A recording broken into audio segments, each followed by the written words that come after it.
Have you ever noticed that toxic people think they're unpredictable?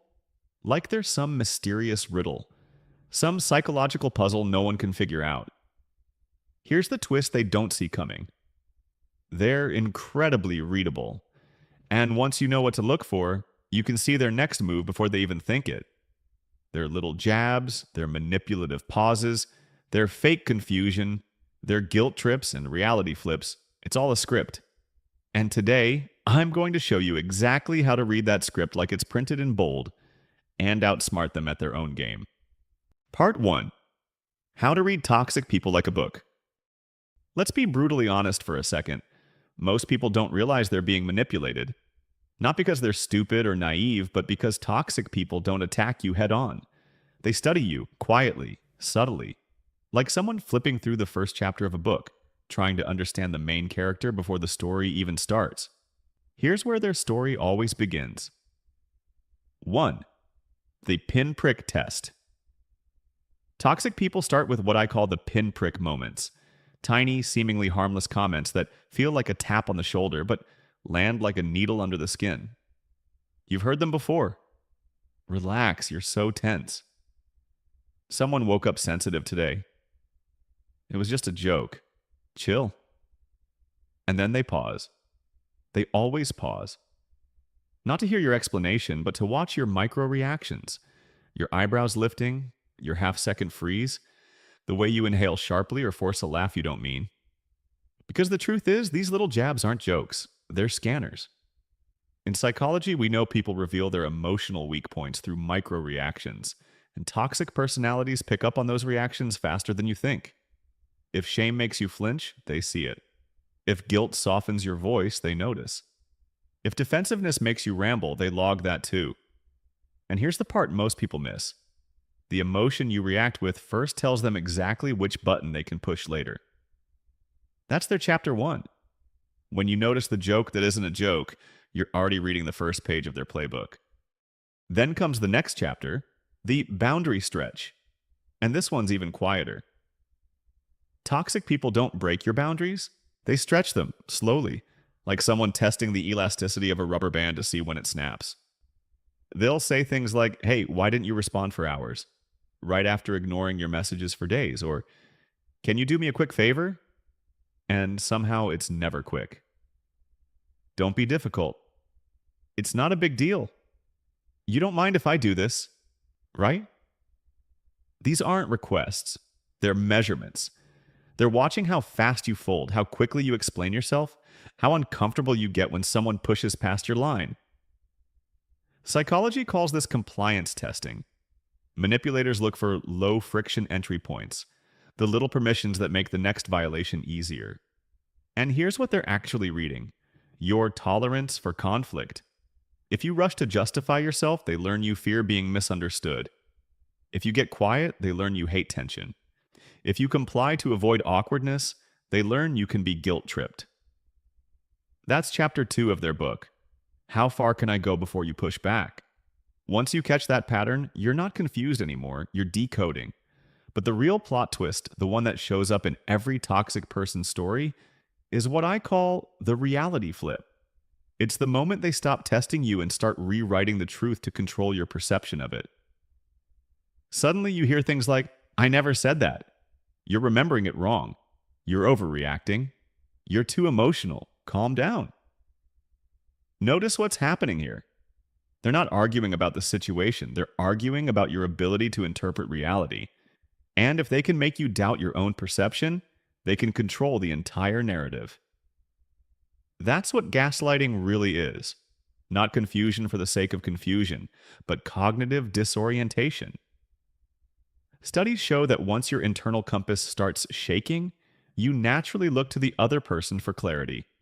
And that's the moment they gain control. Here's the part that makes everything click. When they start rewriting the story, it means they've officially moved from reading you to trying to author you. That's the point where you need to step back and read the pattern, not the words. Because if someone challenges your memory more than the moment itself, what they're really telling you is that they've entered the control phase. When you put all of this together, the tiny emotional scans, the soft boundary stretches, the subtle reality flips, you start to see the same predictable loop. It's not chaos, it's not mystery, it's a script, a psychological sequence, a set of chapters they repeat with anyone they think they can control.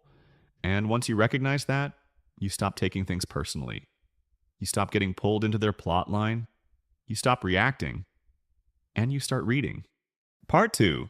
How to outsmart them at their own game. 1. Unreadable presence. Let's start where their game always begins.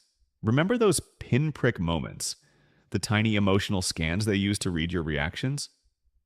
The simplest way to outsmart them is to give them nothing. No flinch, no forced laugh, no defensive tone. Just calm, neutral, unbothered presence. Because toxic people don't feed on the jab, they feed on the data, and when they poke you and nothing moves, nothing changes in your face, nothing tightens in your voice, something fascinating happens. They lose the signal. You become unreadable. And the moment you become unreadable, you become unplayable. They can't target an emotional weak point they can't locate.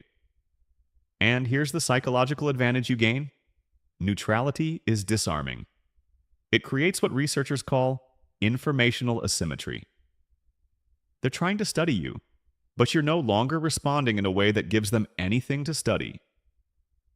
Toxic people rely on predictability, and when you break the pattern of reactivity, you break their entire system. In their story, that's the first plot twist they never see coming. 2. The boundary lock. But the real power move shows up in the next chapter, when they start stretching your boundaries to see how easily you fold. This is where most people get trapped, because toxic personalities thrive on guilt, obligation, and emotional pressure. Outsmarting them here doesn't mean confronting them or explaining yourself. It's actually the opposite. It's holding your line with calm, simple clarity, the kind that doesn't shake, doesn't wobble, and doesn't rush to explain itself. So when they push, you answer with steadiness. You say things like, I respond when I'm free, I'm not always available. You say, I can't take on anything extra right now. Or, I'm not being difficult, I'm being clear. Sometimes it's as simple as, it is a big deal for me, or, actually, I'm not okay with that. And yeah, the classics still hit harder than you think. That doesn't work for me, and I can't do that. What makes this so effective is simple. Toxic people expect panic. They push, expecting you to bend. They stretch, expecting you to soften. And when you don't, when your tone stays steady and your boundaries don't move, the whole power dynamic flips. They're suddenly the ones adjusting around you. 3. Anchored reality. This is where the game really shifts. At the moment they try to rewrite reality, the reality flip only works on people who doubt themselves. So the way you outsmart them is by anchoring yourself so deeply in your own truth that their distortion hits a wall instead of your confidence. Not by arguing, not by debating the memory, but by calmly stating what you know is true and refusing to enter their fog. When they say, that never happened, you don't get emotional. You don't try to prove anything. You simply say, I remember what happened. Or, we have different memories of that. And you walk right past the trap. The psychology behind this is powerful. People who maintain self-trust can't be gaslit. Gaslighting needs friction, confusion, uncertainty, insecurity to take root. When you take away that friction, the entire mechanism collapses. A toxic person can't rewrite your reality if you're no longer letting them hold the pen. And once you stack all of this together, the unreadable reactions, the unshakable boundaries, the unwavering self-trust, you become someone toxic people genuinely don't know how to handle. Their tactics stop working. Their hooks don't land. Their attempts to provoke, push, or distort fall flat. And eventually, something interesting happens. They pull back. Not because they suddenly respect you, but because their strategies are built for people who hand over emotional access. When you don't give them that, the game ends. They can't play without a player. But the real victory, the real outsmarting, is this. You don't just beat them at their own game. You make the game irrelevant. Because when you understand their patterns and refuse to participate, you shift from being the subject of their script to being the author of your own. You stop reacting and start choosing. You stop absorbing and start observing.